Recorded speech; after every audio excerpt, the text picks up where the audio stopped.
Halo semuanya, di video ini untuk memenuhi nilai ujian praktik keterampilan bahasa Indonesia, saya dan Ferdinand akan membedah dua buah buku. Satu buku non-fiksi yang akan dibedah langsung oleh saya, dan yang kedua adalah buku fiksi yang akan dibedah oleh Ferdinand. Jadi langsung saja kita mulai. Baik, jadi ini adalah PPT saya yang sudah saya sediakan untuk menjelaskan dengan lebih maksimal lah. Buku non-fiksi yang saya bedah adalah Sejarah Indonesia, Kurikulum 2013, KIKD 2018, SMK atau MAK kelas 10 oleh Ratma Hapsari dan M. Adil. Jadi ayo kita langsung saja bedah bukunya. Jadi sebelumnya di buku Sejarah Indonesia ini penulisnya sudah dari tadi saya sebutkan berulang kali, ada Ratna Hapsari dan Maximus Adil. Lalu penerbitnya ada penerbit Erlangga. Cetakannya saya tidak tahu cetakan keberapa karena di bukunya juga tidak tertulis. Halamannya ada berjumlah 504, terbitan 2018 dan harganya 200.000. Lalu ini info-info lainnya, panjang bukunya ada 25 cm dengan lebar 17 cm, beratnya 750 gram kurang lebih ya. Babnya ada 13 dan subbabnya ada 56. Sinopsis bukunya adalah buku Sejarah Indonesia SMK atau MAK kelas 10 ditulis oleh Ratma Hapsari dan Maximus Adil. Disusun dan dibuat mengacu pada kompetensi inti dan kompetensi dasar kurikulum 2013 revisi. Buku ini memuat berbagai materi mengenai sejarah di Indonesia. Materi dari buku ini disajikan dengan narasi dan uraian yang lancar dan mengalir. Selain itu, keterikatan antar materi dan antar bab dibuat dengan sangat jelas, supaya siswa dapat mengerti materi dan membayangkan gambaran utuh sejarah Indonesia. Kita lanjut. Jadi, yang sudah saya sebutkan tadi, ada 13 bab dan 56 subbab. Di sini saya sudah paparkan semua apa tuh materi dari setiap babnya. Jadi yang pertama ada konsep awal sejarah. Ya seperti itu, kalian bisa baca sendiri ya.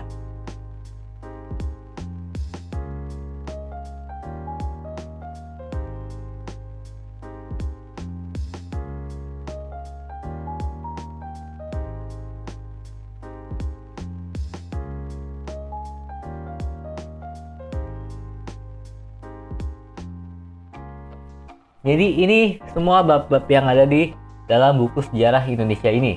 Lalu langsung saja kita lanjut kepada kelebihan dari buku ini. Kelebihan dari buku ini itu ada evaluasi di akhir setiap bab untuk latihan siswa-siswi. Kelebihan yang kedua ini adalah buku ini disusun menggunakan kurikulum 2013 yang menuntut siswa lebih mandiri, kreatif, dan inovatif. Lalu kelebihan menurut saya yang ketiga adalah penyampaian materi secara narasi, lancar, dan memiliki keterkaitan antar materi dan bab. Penjelasan di buku ini agak sedikit berbeda dengan buku-buku lain. Jadi buku Sejarah Indonesia ini ceritakan ya secara narasi, lancar, dan berhubungan setiap babnya. Jadi setelah bab pertama selesai, muncul bab kedua yang merupakan lanjutan dari bab pertama. Seperti itu.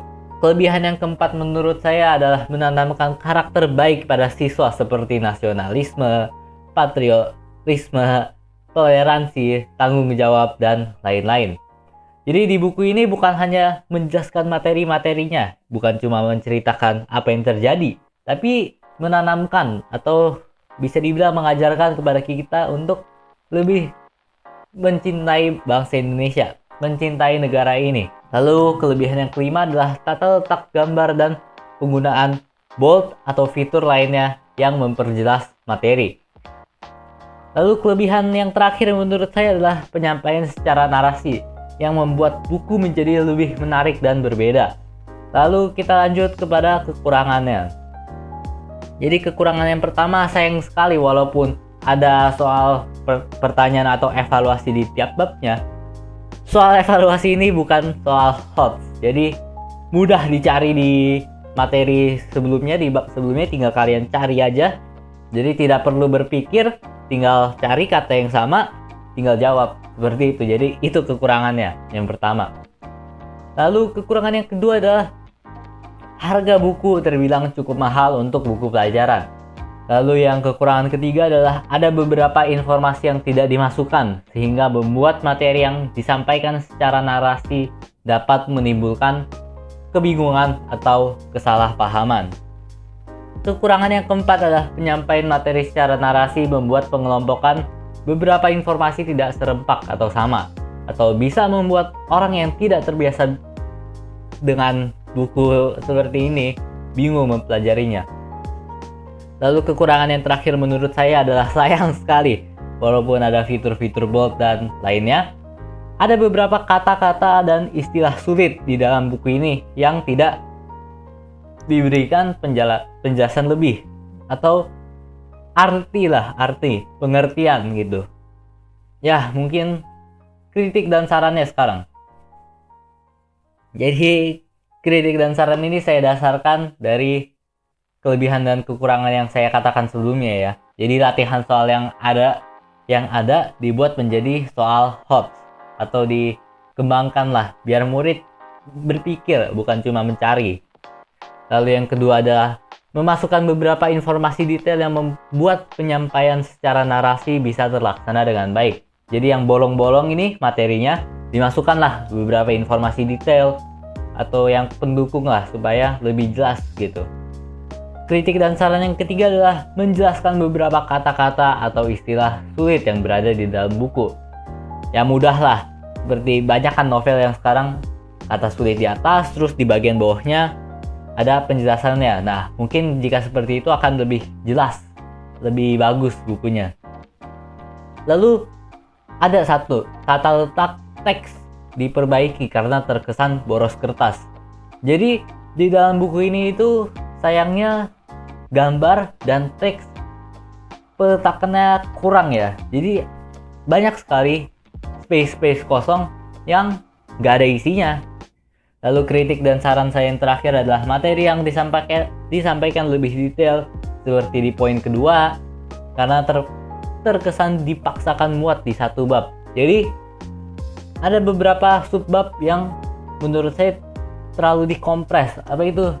Banyak sekali yang sebenarnya yang terjadi di dalam subbab ini, tetapi karena mungkin ada beberapa faktor seperti faktor kertas, faktor apa, biar gak terlalu panjang, gak terlalu melebar, dikompres sama dia. Jadi terlalu sedikit informasi detailnya dan membuat banyak bolongnya gitu. Jadi mungkin sekian video saya pada kali ini. Mohon maaf apabila ada kesalahan kata maupun tindakan yang kurang berkenan. Saya tidak berniat untuk mengkritik atau menjelek-jelekan suatu buku pelajaran. Sekian dari saya. Terima kasih. Baik, sekarang saya Ferdinand akan menjelaskan bedah buku fiksi. Saya sekelompok dengan Vincent Sutanto. Pertama, berdasarkan pengertian dan unsur ciri-ciri buku fiksi, tentunya sangat mudah menentukan contoh buku fiksi, di antaranya yaitu pendek, novel, roman, legenda, fabel, dan masih banyak lagi. Novel adalah karangan prosa yang panjang dan mengandung cerita kehidupan seseorang dengan orang di sekitarnya yang menonjol watak dan sifat pelaku. Selain memiliki kompleksitas atau masalah tertentu, ada tokoh utama yang bisa terdiri dari pro dan kontra, serta tersusun dari awal hingga akhir cerita yang memiliki klimaks.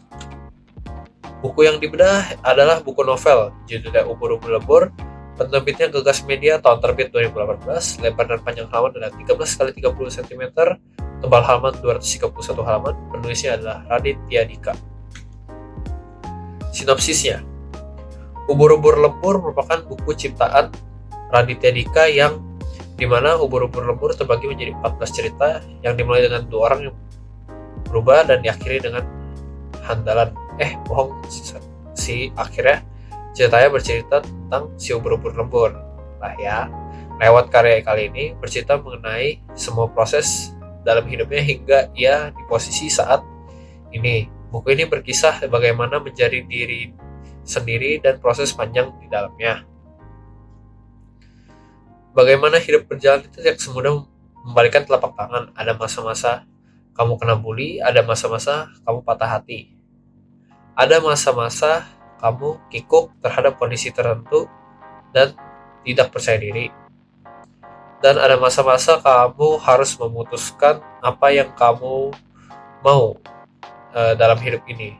Untuk semuanya passion dan cerita kamu harus kerja keras apapun passion kamu. Jadilah yang terbaik di sana. Dalam sinopsis cerita buku Ubur-ubur lembur ini banyak disuguhkan dengan komedi-komedi oleh penulisnya, yaitu Sang Raditya Dika. Buku ini sungguh menarik untuk dibaca karena dapat menghibur. Unsur intrinsik adalah latar tempat perumahan Raditya, kebun binatang, dan sekolah. Latar waktu siang hari, malam hari, dan lain-lainnya. Latar suasana ada sedih, yaitu adalah kadangkala menjadi penulis itu susah. 2. Keramahan. Berjalan bersama di kebun binatang. Alur ceritanya merupakan alur campuran karena dia menceritakan masa saat dia kecil atau masa remaja dia, lalu dibawa lagi kepada masa dia sekarang. Tokohnya ada Raditya Dika, Andri, Sali, Raja, Katu, dan lain-lain. Amatnya, jika kita memang mau menjadi hidup sukses dengan instan, hanya satu jalannya, dengan bekerja keras. Dengan begitu semua pasti akan sukses, karena tidak ada jalan lain ataupun jalan memutar. Dalam menjalani kehidupan, kita harus selalu bekerja keras. Unsur intrinsiknya, ada nilai moral, di mana bagaimana hidup berjalan itu tidak semudah membalikkan telapak tangan. Ada masa-masa kamu kena bully, ada masa-masa kamu patah hati. Ada masa kamu kikuk terhadap kondisi tertentu dan tidak percaya diri. Dan ada masa-masa kamu harus memutuskan apa yang kamu mau dalam hidup ini. Nilai moral ini ditunjukkan bagaimana karakternya sang penulis. Karena dari penulis sendiri, dia pernah menceritakan bahwa diri dia adalah diri seorang introvert. Dan bagaimana dia tidak percaya diri karena sebab pembulian, bahwa karena dia pendek. Itu membuat orang terinspirasi dan ingin membaca bukunya. Nilai sosial untuk semua passion dan cita-cita kamu harus kerja keras, apapun passion kamu jadilah yang terbaik. Di sini bahwa ditunjukkan bahwa maupun diri kita kurang pede ataupun apapun, kita harus menggapai passion dan cita-cita untuk menjadi yang terbaik agar bisa sukses suatu hari nanti. Kelebihan dan kekurangan buku. Kelebihannya adalah 1. Buku ini ada komedi di dalamnya yang merupakan tonjolan awal dari sang penulis. 2. Buku ini memiliki pesan moral maupun komedi tetap disisipkan pesan moral yang mengena. Ya, di buku ini ada beberapa pesan moral maupun dikenal dengan buku komedi karena penulisnya adalah komedian Sang Raditya Dika.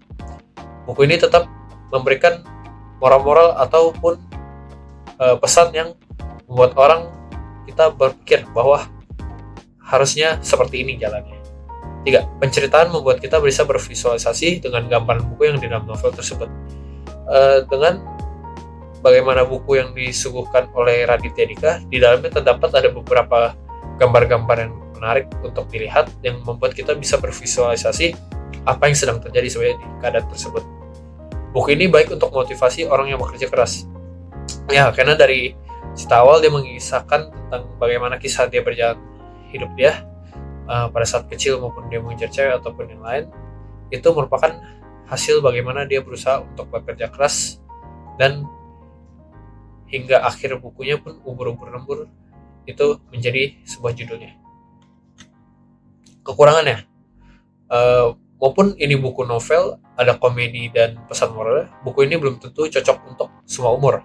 Karena di dalamnya terdapat ada beberapa komedi yang belum mungkin tentu dipahami oleh semua umur ataupun anak-anak yang belum tentu bisa memahaminya. 2. Tidak seperti buku-buku sebelumnya, karya ini kali ini lebih serius. Ya, karya buku Raditya Dika yang dulu adalah karya buku komedian yang lebih bikin kita bisa ketawa ataupun terbahak-bahak saat membacanya.